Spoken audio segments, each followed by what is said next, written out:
glasses. Yeah, glasses.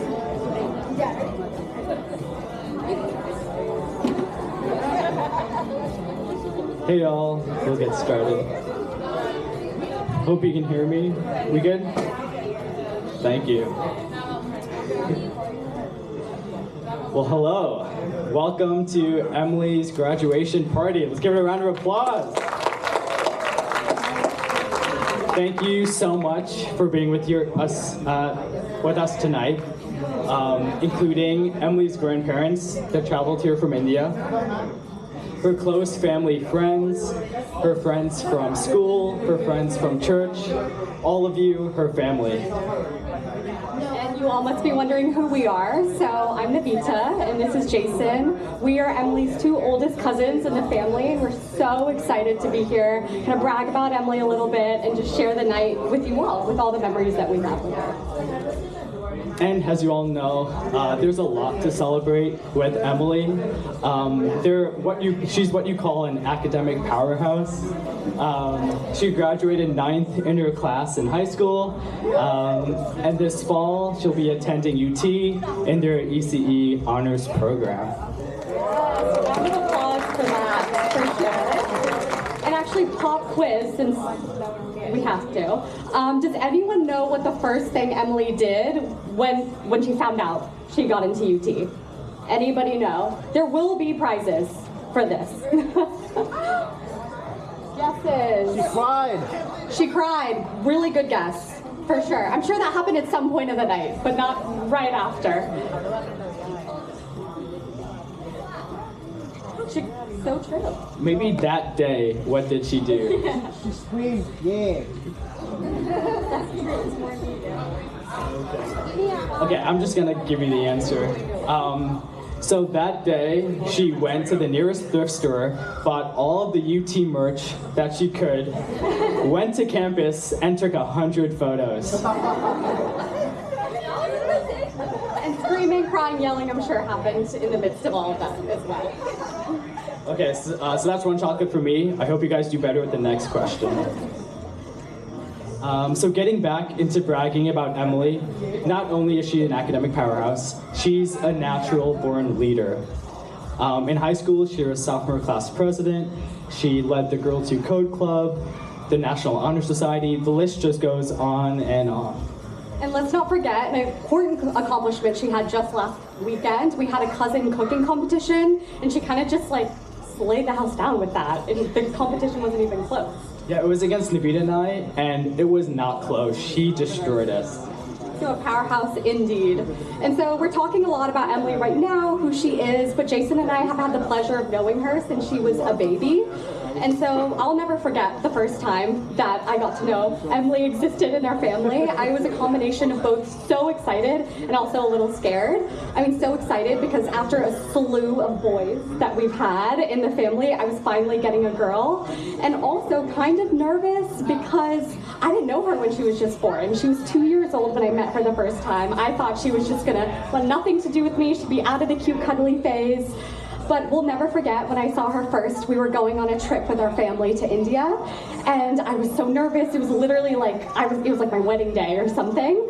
And then I saw her with her mom, just everything that she exudes right now. This kind, gentle-hearted little baby at that point, just prancing around, and all my fears were alleviated. Emily is everything that I could ever want in a daughter and a sister, and anything that I'll have in the future. And I also had the pleasure of living with her for 2 years in Houston. When I tell you I told everybody that she was my little sister, bragged about her constantly, brought her to everything. It was truly just such a privilege to know Emily then, and to see her become a big sister to Eva. Just to see how patient she is, how kind, how beautiful she is inside and out has been one of the greatest privileges of my life. I wasn't so lucky as Navita. I didn't get the chance to grow up with Emily, but I still fondly remember the sweet girl that would come visit my family in New York and that I would spend summers with in India. Emily, has a 5-year-old, would do whatever her older cousins would do. She would sing with us the latest Disney Channel hits. She would stage fashion shows with us in the living room. She would even participate in these rap battles to determine which of New York or Texas was really the superior state. It's Texas. It's clearly Texas. That's TBD, but Emily and her wide smile and infinite energy was always the star of the show, the star of every home video we would make. And she would put us all to shame with her perfect Malayalam. And I'll say that's something that our parents and grandparents still to this day don't let us live down. I just want to say thank you once again for all of you joining with us here tonight. Now we'll get on to Summer's speeches. First, we'll hear from Emily's friends, and then we'll hear from her sister Eva, which I'm very excited about. And then we'll hear from her dad, Jesu. And lastly, we'll hear from the star of the evening herself. And then also, before we end, I know we've been bullying most of you, if not all of you, to just write a memory in the scrapbook we've been going around with. And so essentially, we're going to be reading just a few of the examples y'all have given and seeing if anyone can guess who had that experience with Emily. We'll have Emily up here too, and hopefully Emily will remember which ones are relevant. And so we'll end the night with that. And cake, of course. Well, awesome. Let's get it started. First up, I'd like to call up Veda and Nandu. These are Emily's childhood friends that she's known since preschool. Let's give it up for Veda and Nandu.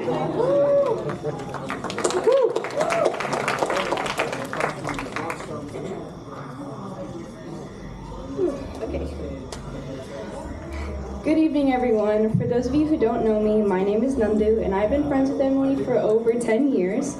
To start, I am so proud of Emily for making it through all 12 years of school, an achievement that some of us here are still trying to survive without losing our minds. Emily has endured many hardships and challenges, yet she pushed through every single one with strength. I cannot believe Emily is officially graduating. In my mind, I always assumed that we would stay in high school forever, and I just never get hers or Veda's age right for the rest of our lives. But here we are, entering a brand new chapter of life, a chapter that our younger selves could only dream about when we used to talk about one day and imagine what growing up might look like.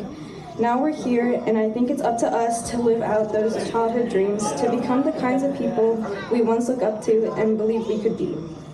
Over the years I've known Emily, she has been one of my core role models and will continue to be.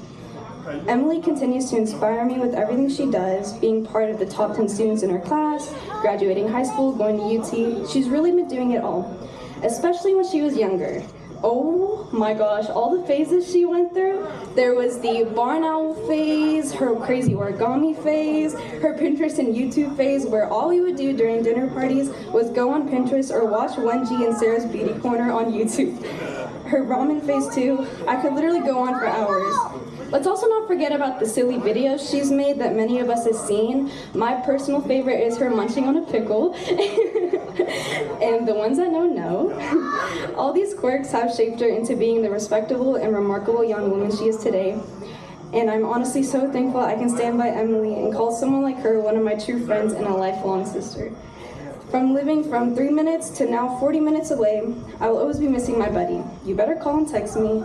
And I love you, and I can't wait for this next chapter in college to begin. Hello everyone, I hope you're all enjoying Emily's graduation party. My name's Veda, and I've been friends with Emily for pretty much as long as I can remember.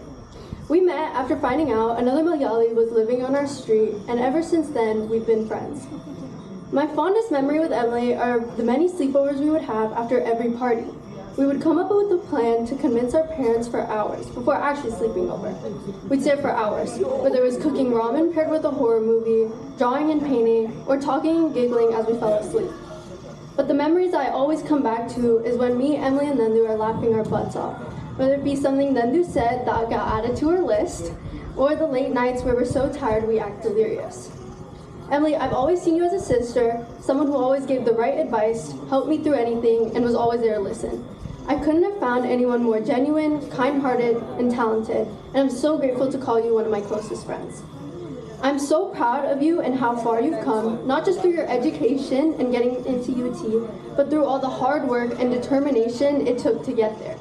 You've always been someone who gives your all, not just in school, but in friendships, in family, and in everything you do. Your drive is inspiring, but so is your kindness and loyalty. All your effort will never go unnoticed. You truly deserve everything and more. I'm so excited to see what you'll do at UT and the journey you're about to begin, and I'm gonna miss you so much, so you better not forget us, and please come back to visit. I love you so much and good luck.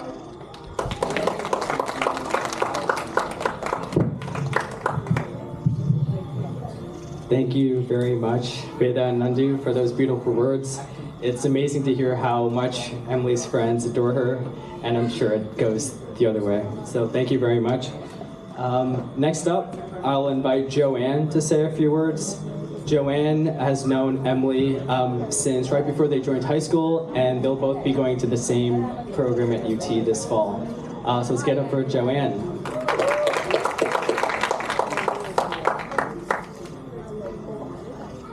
Hi, for those of y'all who don't know me, I'm Joanne.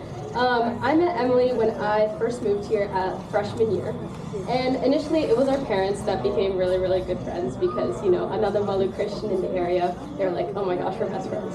So then we started seeing each other all the time at dinner parties and different Malu events at church, and we started becoming a lot closer.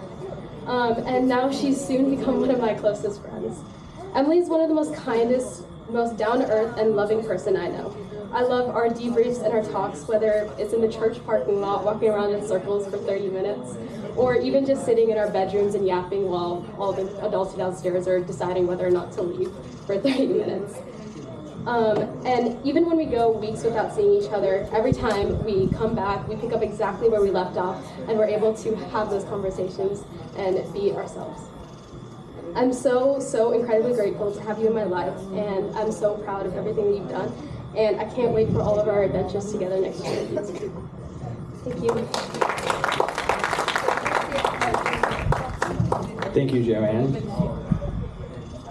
Next up, I'd like to call Marina up to the stage. Marina and Emily have been childhood friends. They know each other from church, and they're old neighbors. So, welcome, Marina. Great. Hi everyone, my name is Marina, and I've known Emily also for over 10 years, and I'm just grateful to have the opportunity to say a couple words at her grad party today. So today we're gathered to celebrate an end of an era and the beginning of a new phase in Emily's life. Honestly, it's kind of surreal that we're here right now. Emily has been like my little sister growing up, and so it's crazy to see that she's all grown up now. I remember the days when we were all just kids, we had our little Morningside group, and we were all packed into a van at 8 a.m. in the morning on Sundays going to church. And if y'all don't know, our church is about 45 minutes away, so this would be a really long journey. And mind you, these church journeys were the most fun I've had growing up. We would make up stories about how life would be in college. We'd have fake animals and roommates and all these fantasies, and now it's crazy that she's here right now. But niceties aside, let's talk about how Emily was growing up. So, as y'all know, Emily and I have the same last name, but not only that, we've had the same nickname growing up, MJO. And I don't even remember who came up with it at first, but we both rolled with it, and we called ourselves the MJOs in high school. And as if this wasn't enough, somehow Emily always had the same teachers as me. In 4th grade, we had the same teacher. In 5th grade, we had the same teachers, and even all throughout middle school. So at some point, people at McNeil started thinking that we were sisters, and honestly, we never did anything against it. And so I'm sure there's people to this day who still believe that we're sisters. Spoiler alert, we are not. Now, if you knew us growing up, you know that we took My Little Pony very seriously, which is a show about, like, ponies, by the way, guys. Now, picking our characters was a whole negotiation. Anjali was dead set on being AJ. She even had a country accent to go with it. Grace was Rarity, and me and Emily would fight every day about being Rainbow Dash. I remember vividly doing races with her to be the character of Rainbow Dash, and mind you, we were literally fighting to be ponies. But to this day, I won, so I'm the real Rainbow Dash, so I know that your jaw is dropped, but hey, I'm just saying it out here. But back in high school, the Morningside gang had the best parts of the day riding the bus together. We'd be half asleep, but we'd be always laughing. And fully depending on Emily's backpack for snacks, she would open that up, Takis, goldfish, whatever you could think of, it was a whole HEB in there. And me, Noel, and Anjali would be munching on that the entire bus ride there. And as we grew up, we